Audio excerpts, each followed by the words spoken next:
Hello students, welcome. Exam अब बहुत नज़दीक आ गई है, तो कम टाइम में पूरे सिलेबस का रिवीजन बहुत ज़रूरी है।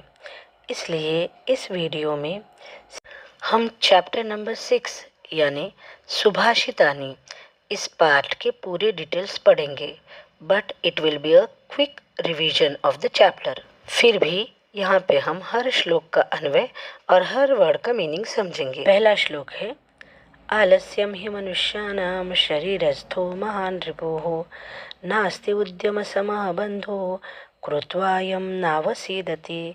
इसका अन्वय है, हि मनुष्याणां शरीरस्थः महान् शत्रुः आलस्यम् उद्यमसमः बन्धुः न अस्ति यं कृत्वा मानवः न अवसीदति। अब इसके जो शब्दार्थ है वो भी समझ लेते हैं। आलस्यम का मतलब है आलस यानी लेजीनेस, मनुष्यानाम ऑफ द पीपल, लोगों का। शरीरस्थ यानी शरीर में रहने वाला, लिविंग इन द बॉडी। महान रिपुहु यानी बहुत बड़ा शत्रु, ग्रेट एनिमी। नास्ति उद्यम समः बंधुः, ये संधि है, न प्लस अस्ति प्लस उद्यम समः प्लस बंधुः, यानी एफर्ट्स के जैसा दूसरा कोई बंधु नहीं है। बंधु का मतलब है रिलेटिव्स और ब्रदर। न अस्ति उद्यम समः का मतलब है दूसरा कोई भी नहीं है, नथिंग इज लाइक दैट। कृत्वायम का मतलब है जिसे करके, यानी बाय डूइंग दैट। नावसीदति का मतलब है न प्लस अवसीदति, ये फिर से संधि है। न का मतलब नहीं, अवसीदत का मतलब है दुखी होता है, यानी जिसे करने पर कोई भी दुखी नहीं होता है। The person doesn't become unhappy by doing this, यानी उद्यम करने के बाद, एफर्ट्स करने के बाद कोई भी मनुष्य जो है वो दुखी नहीं होता है। तो इस पूरे श्लोक का मतलब रहेगा, मनुष्य के शरीर में रहने वाला आलस्य ही सबसे बड़ा शत्रु होता है। परिश्रम के समान दूसरा कोई मित्र नहीं होता है, और जिस परिश्रम को करने के बाद मनुष्य कभी दुखी नहीं होता है। Laziness is the greatest enemy living in our body. There is no other relative or brother like the efforts, and by doing that means the efforts, the person doesn't become unhappy. Second श्लोक, गुणी गुणम वेत्ति न वेत्ति निर्गुणो बली बलम वेत्ति न वेत्ति निर्बलः pico वसंतस्य गुणम न वायसः करीच सिंहस्य बलम न मुशकः। अन्वय रहेगा, गुणी गुणम वेत्ति निर्गुणः न वेत्ति बली बलम वेत्ति निर्बलः न वेत्ति वसंतस्य गुणम पिकः वेत्ति वायसः न वेत्ति सिंहस्य बलम करी वेत्ति मुशकः न वेत्ति।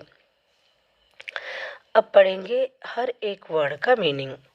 गुणी यानी गुणवान, मीन्स द मेरिटोरियस। गुणम का मतलब है मेरिट्स, क्वालिटीज। वेत्ति का मतलब है नोज, KNOWS, यानी जानता है। न वेत्ति का मतलब है नहीं जानता है। निर्गुण यानी गुणहीन, मीन्स मेरिटलेस पर्सन। बली मीन्स बलवान यानी स्ट्रांग। बलम का मतलब है स्ट्रेंथ यानी बल। वेत्ति का मतलब है जानता है। न वेत्ति यानी नहीं जानता है। निर्बलः यानी स्ट्रेंथलेस पर्सन, यानी बलहीन मनुष्य। पिकः का मतलब है कोकिल यानी कोको। वसंतस्य गुणम यानी वसंत के गुण, यानी the qualities of the spring season, Vasant season. न वायसः एंड नॉट द क्रो। न यानी नहीं, वायसः यानी कौवा। करी च सिंहस्य बलम, करी का मतलब है हाथी यानी एलिफेंट। सिंहस्य बलम यानी सिंह की शक्ति, the strength of the lion.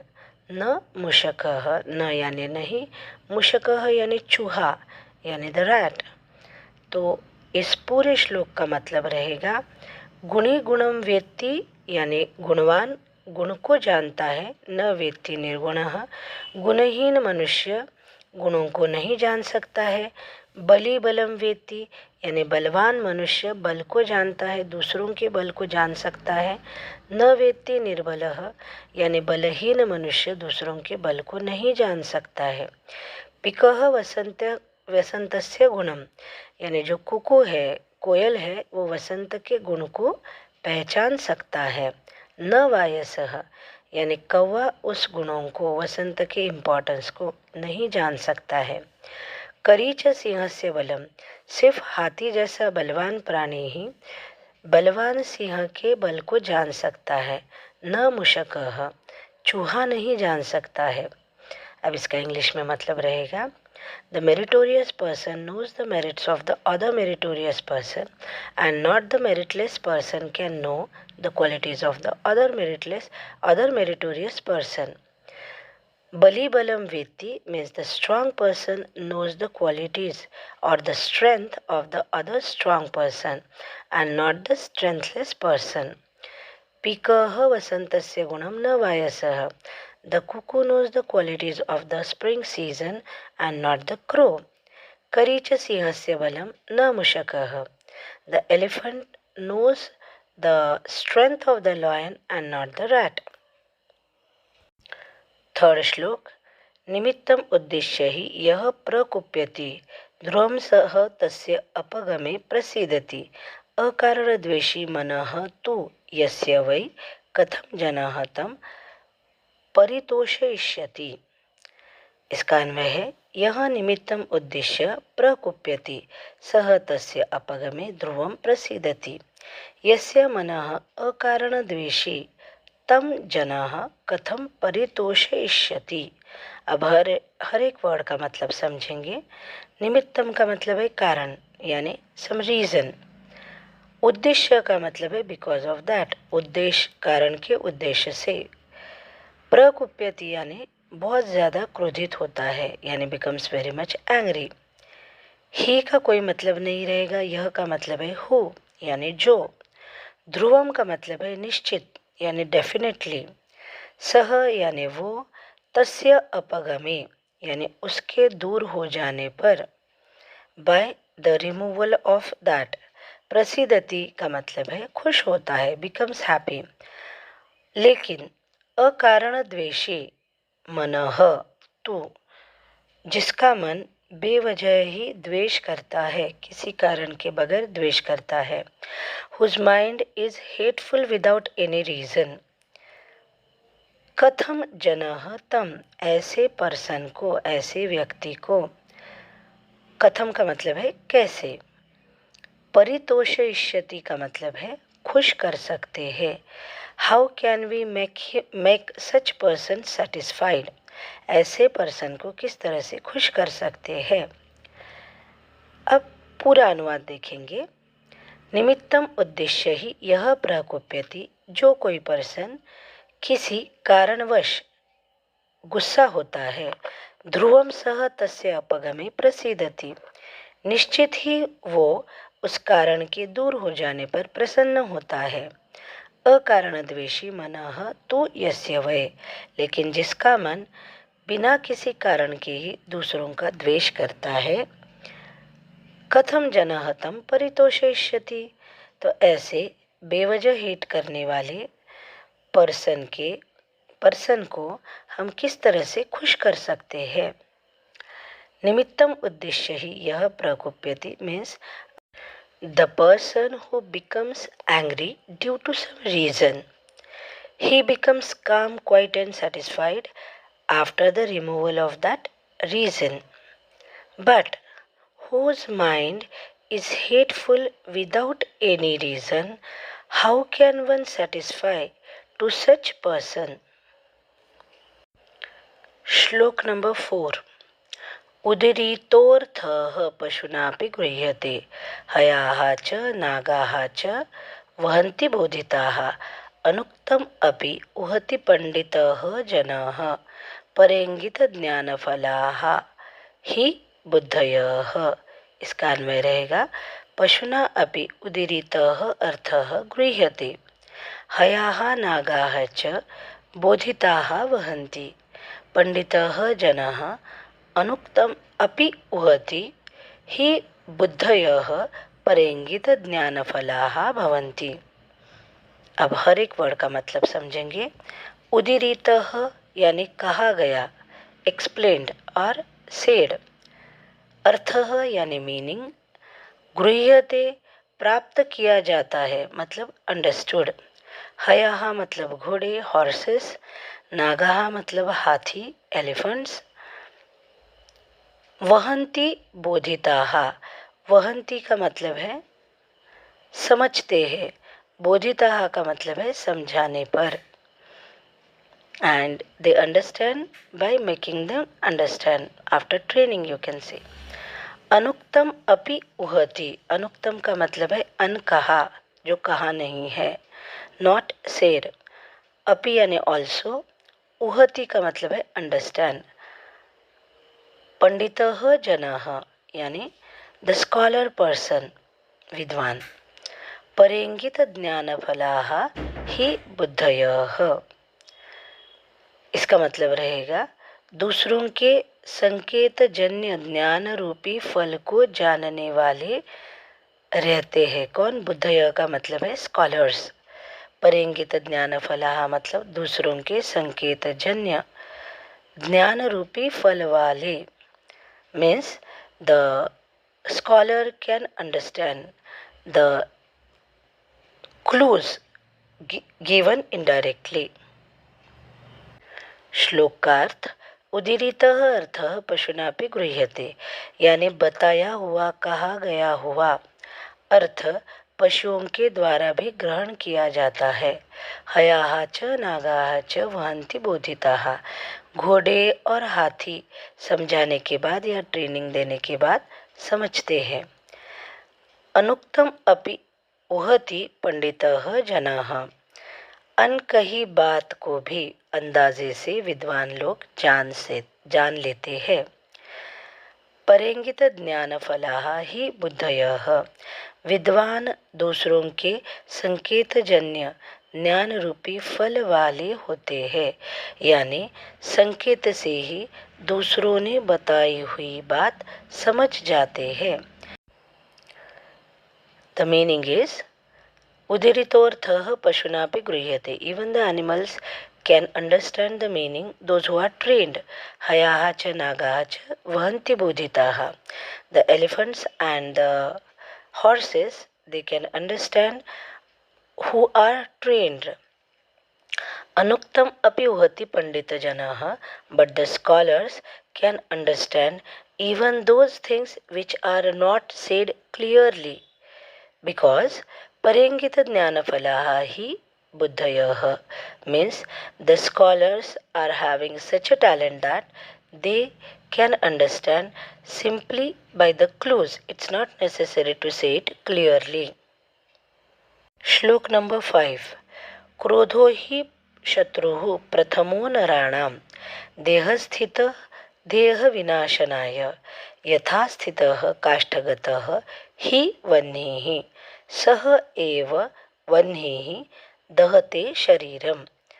अन्वय रहेगा, हि नराणां देह विनाशनाय प्रथमः शत्रुः देहस्थितः क्रोधः, हि यथा काष्ठगतः स्थितः वह्निः काष्ठम एव दहते, सह एव क्रोधः शरीरम दहते।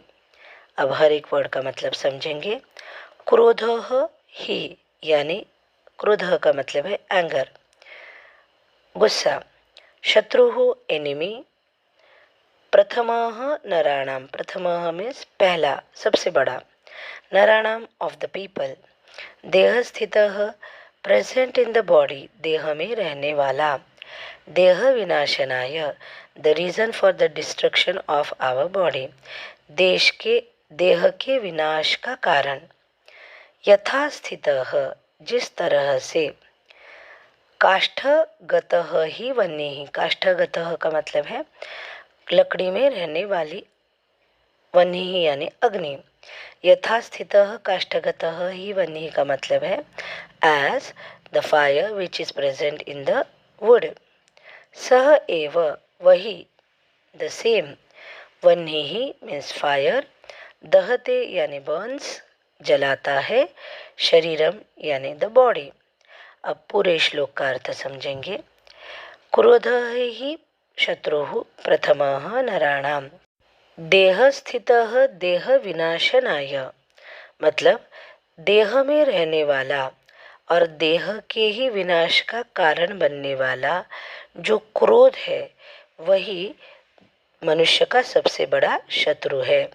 निश्चय ही मनुष्यों के शरीर के विनाश के लिए पहला और सबसे बड़ा शत्रु जो है वो क्रोध है। यथा स्थितः काष्ठगतः ही वह्निः स एव वह्निः दहते शरीरम, जिस प्रकार लकड़ी में रहने वाली अग्नि उस लकड़ी को जलाती है, उसी तरह से शरीर में रहने वाला क्रोध शरीर को जलाता है। यहाँ पे जलाता है का मतलब लिटरली जलाता है ऐसे नहीं, उस शरीर का नाश करता है, मतलब हमारे मन को पहले इफेक्ट करता है और मन का इफेक्ट जो है वो शरीर पे होता है। अब इसका पूरा इंग्लिश में मीनिंग रहेगा। The anger which is present in our body is the greatest enemy which destroys our body. यथा स्थितः हि काष्ठगतः हि वह्निः, as the fire which is present in the log of wood, it burns that log of wood completely. Same way, the anger which is present in our body destroys our body. श्लोक number 6। मृगाः मृगैः संगम अनुव्रजन्ति, गावः च गोभिः तुरगाः तुरंगैः, मूर्खाः च मूर्खैः सुधियः सुधिभिः समानशीलव्यसनेषु सख्यम्। अन्वय है, मृगाः मृगैः सह, गावः च गोभिः सह, तुरगाः तुरंगैः सह, मूर्खाः मूर्खैः सह, सुधियः सुधिभिः सह संगम अनुव्रजन्ति। सख्यम समानशीलव्यसनेषु भवति। हर एक वर्ड का मतलब समझेंगे। मृगाः यानी हिरण यानी द डियर्स, मृगैः सह यानी विथ द डियर्स यानी दूसरे हिरणों के साथ, संगम का मतलब है कंपनी, साथ, अनुव्रजंती यानी उनको फॉलो करते हैं, उनके साथ रहते हैं, उनके पीछे जाते हैं। गावः च गोभिः यानी गाय दूसरे गायों के साथ, the cows with the other cows. तुरगाः तुरंगैः, the horses with the other horses यानी घोड़े दूसरे घोड़ों के साथ। मूर्खाः च मूर्खैः, the foolish people with the other foolish people यानी मूर्ख लोग मूर्खों के साथ। सुधियः सुधिभिः, the scholars with the scholars यानी जो विद्वान लोग रहते हैं वो विद्वानों के साथ रहते हैं या चलते हैं। समानशील व्यसनेषु सख्यम, जिनके व्यसन, व्यसन का मतलब यहाँ पे एडिक्शन नहीं है, व्यसन का मतलब है आदतें, छंद, इंटरेस्ट, हॉबीज़, जिनके ये हॉबीज़ सेम रहते हैं उनमें सख्य रहता है यानी फ्रेंडशिप रहती है। समानशील का मतलब है, समान यानी कॉमन, शील का मतलब, शील व्यसनेशु का मतलब है द हॉबीज, सख्यम का मतलब है फ्रेंडशिप। अब पूरा मतलब पढ़ेंगे। हिरण हिरणों के साथ, गाय गायों के साथ, घोड़े घोड़ों के साथ, मूर्ख लोग दूसरे मूर्ख लोगों के साथ, विद्वान लोग विद्वान लोगों के साथ रहते हैं या फिर उनका अनुसरण करते हैं। समानशील यानी समान स्वभाव वाले, समान छंद वाले लोगों में मित्रता होती है। The meaning is, the dears live in the company of the other deers, the cows with the other cows, the horses with the other horses, the foolish people with the other foolish people, and the scholars with the other scholars. They live together or they live in their company, because the friendship is among those people who are having the common interest or common hobbies. Next श्लोक। सेवितव्यः महावृक्षः फलच्छाया समन्वितः यदि दैवात् फलं नास्ति छाया केन निवार्यते। इसका अन्वय रहेगा फलच्छाया समन्वितः महावृक्षः सेवितव्यः दैवात् यदि फलम न अस्ति छाया केन निवार्यते।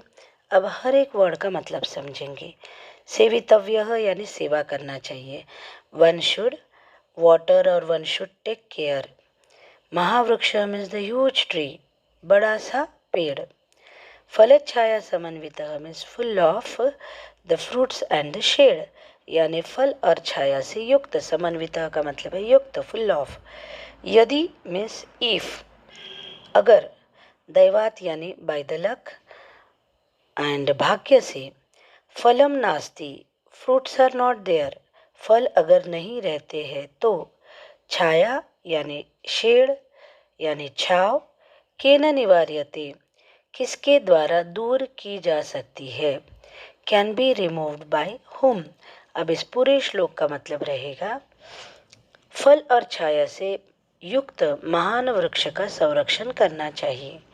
अगर भाग्य से फल नहीं है तो छाया किसके द्वारा दूर की जा सकती है, मतलब किसी के भी द्वारा छाया जो है वो दूर नहीं की जा सकती है।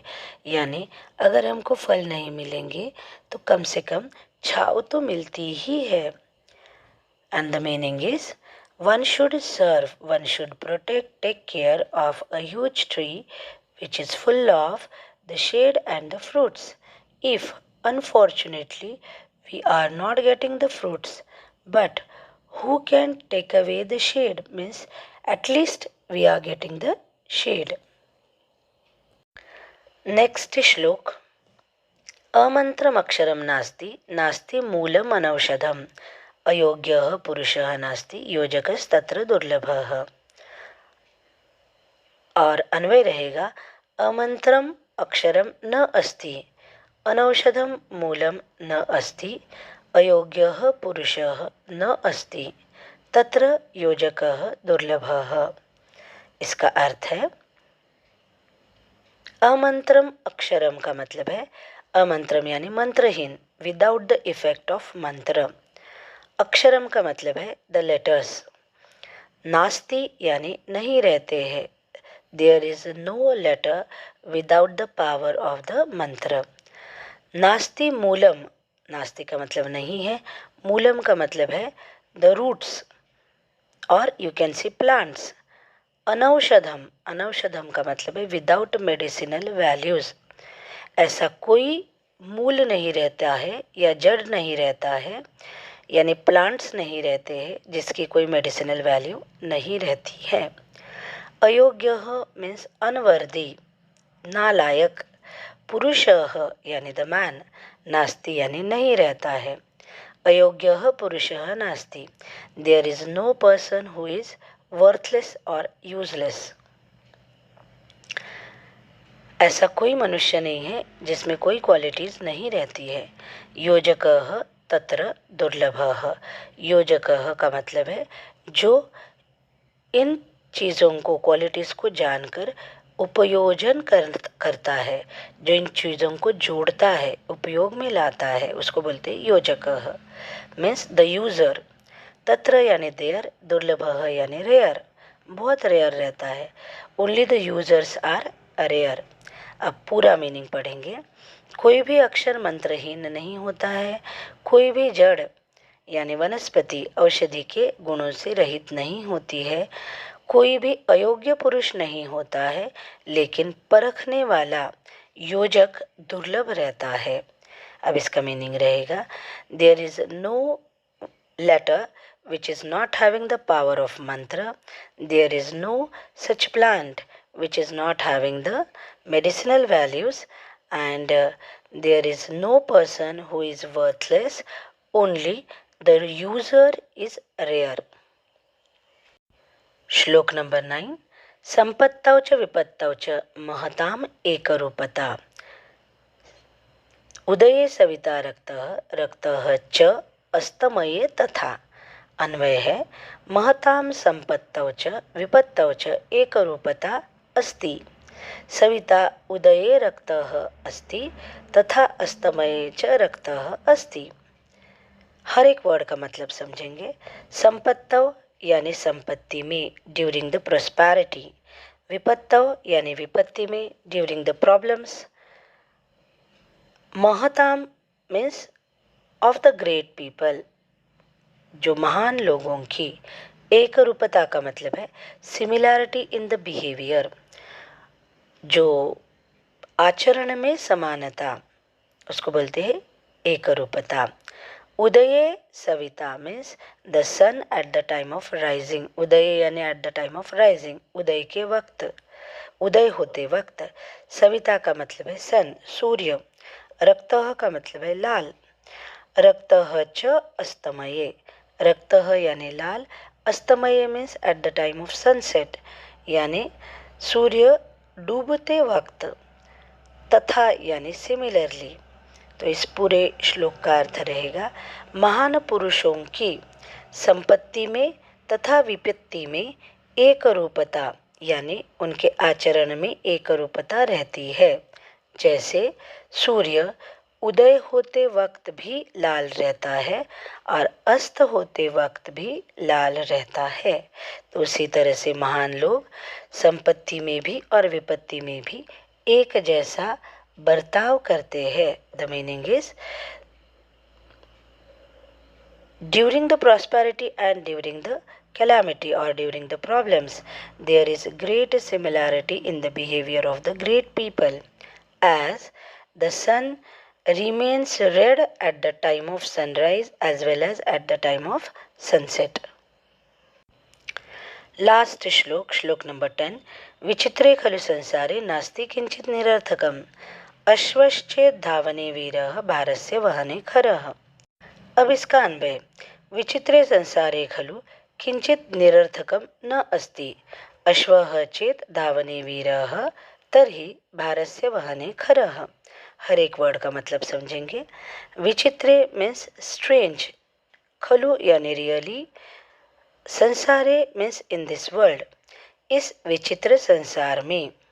नास्ति मीन्स देयर इज नथिंग, यहाँ नहीं है। किंचित मीन्स कुछ भी। निरर्थकम यानी यूजलेस, बेकार।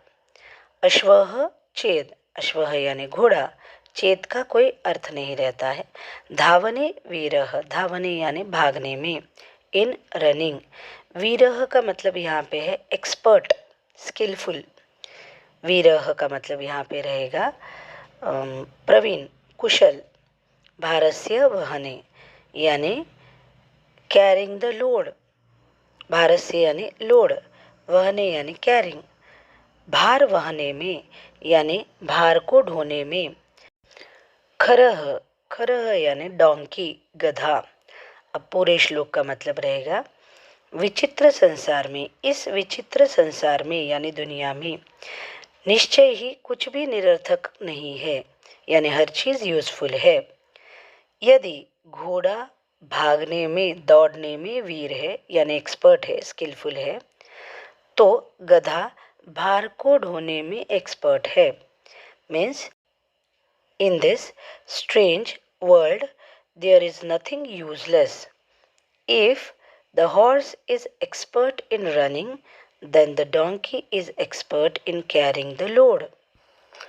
इस तरह से फटाफट हमने इस लेसन नंबर 6 का पूरा रिवीजन जो है वो एक ही वीडियो में कर लिया, जो आपको एग्ज़ाम के लिए बहुत ज़्यादा यूज़फुल रहेगा, क्योंकि इसमें साथ में ही ट्रांसलेशन के वर्ड्स, मीनिंग सब कुछ दिया हुआ है। तो all the best, do like, share, subscribe and comment.